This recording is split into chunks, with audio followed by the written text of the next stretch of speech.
Now, as you can see, we have a casualty on the horizontal fixed aid climb. We have two options when we do the aid climb rescues. We can either snatch rescue and take the casualty to the floor connected to a harness, or we have the alternative where we can lower them to the floor. So we're going to show the first option, and we're going to take the casualty to the floor after we snatch rescue. Now, when we get out, we're going to stop on the anchor before the casualty's main anchor. Not because we have to, but because we want to stay a little bit of a distance away so that we can operate and we can see everything a lot more clearer. So as soon as I get to the casualty is on 3 points, but it only has to be on 2. Now at this point, the furthest cow's tail away from the casualty is the one that can cause me most problems if I forget about it. So I'm going to use this opportunity to take that cow's tail off. So take it off, store it on the side of the casualty's harness, then it's no longer a problem. Now, I knew I was going to be doing this exercise before I left the floor, so I've already pre-organised a bag with some ropes and some knots. Now, for this exercise, getting maximum height out of the knots is key. So we're going to use barrow knots for these rescues. So it gives us maximum height, and the more height we get, the easier the exercise becomes. So I have 2 sets of ropes, both long enough to reach the floor. So when I install these ropes, one's going to go directly above the casualty on his main anchor. Connect it into the highest point we can, and then second rope will get installed directly above us. Once the ropes get installed, just pull the ropes out of the bag, just so there's no surprises for you later on, and make sure there's no twists and turns before you get to the floor. Once the ropes are installed, first thing I'll do is get myself on my descender, on the rope directly above me.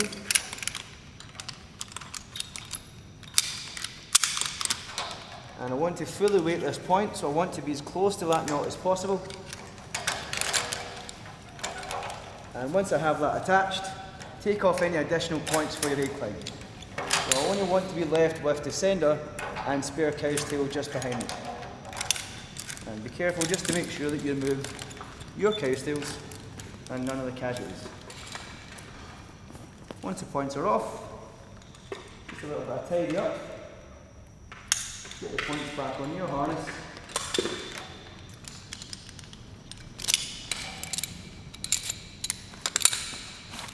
So I'm ready with the descender, carabine's closed, handle's locked, and everything's good on that side. Next point, I'm going to get the casualty's descender and attach the casualty's descender to the rope I installed directly above him. So with this one, we just need to get it hand tight. Once we get it as high as we can, we're just going to lock that handle, make sure the carabine's closed, handle's locked, and the carabine's closed for the rope just above it. Now for this exercise, if we were just to snatch him off of his chest scroll at this point and have a connection to the casualty and lower him all the way onto us, the distance he has to travel is now going to get considered excessive. So what we want to do is, the reason that we install this descender is we're going to snatch him off that chest scroll and weight him straight onto a descent device, which is obviously fully rated, and we have full control of that casualty as we lower him back into us. So we've got him on the point ready. All we have to do is pick up our kit that we're going to use for the snatch. So we're going to pick up just above the chest scroll. And remember, height is key for this one. So I'm going to go through the eye bolt so I get maximum height to make this a nice, straightforward, simple exercise. So up and down. And then on the back side, just an alpine butterfly. I'm going to connect a foot loop in just to do a counterbalance and lift him up off the chest scroll. Now, a little bit more awkward this time because it's a little bit further away. So if you can, try and get your leg underneath him. So as you're pressing down with your right leg, because he's not directly beside us, it's hard to get that pitch and lift him up with our arms. So I'm going to use my left leg and lift him up with my left leg as I'm down on my right leg. Pop him up just a touch, chest scroll out and open, get it closed, and then nice and slowly lower him into that descent. So I don't have to worry about him dropping too far, because he only drops a certain distance, and then he's fully weighted onto that descent device. Then just tidy up what we've been using, take your string off, and feed it through. So because I went a little bit higher, so I went to the maximum height allowable, that made that a very simple exercise. but we only have to lift a very small amount. We just have to disengage the chest scroll so we can remove the rope from the device. So we don't have to lift half a metre, just enough to disengage that device to get the chest scroll opened, and then we're good. So he's now on his points.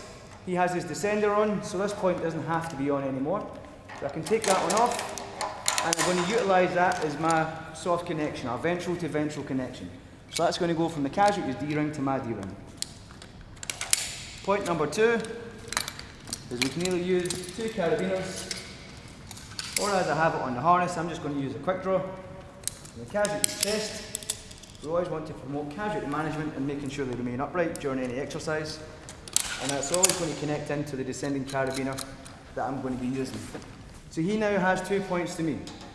Before I lower him off that descender, if I just lower it at the moment, we're going to get him jammed up on that cow's tail, so always make sure before you lower, you take that point off, otherwise he'll get stuck and then it's going to become a hauling exercise, which is what you don't want to be doing.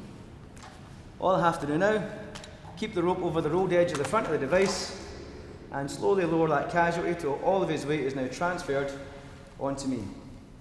Nice and slowly, nice and controlled.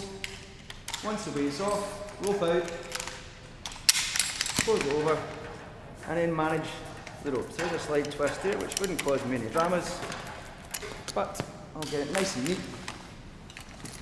After this, I'm going to get my ASAP lock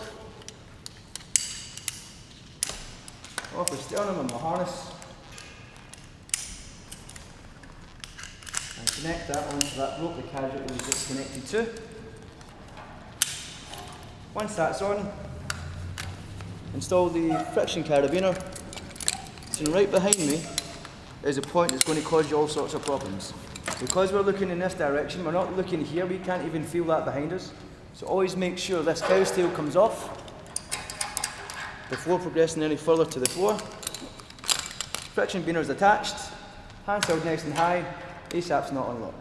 Once we know that's ready, we can now take the casualty safely to the floor.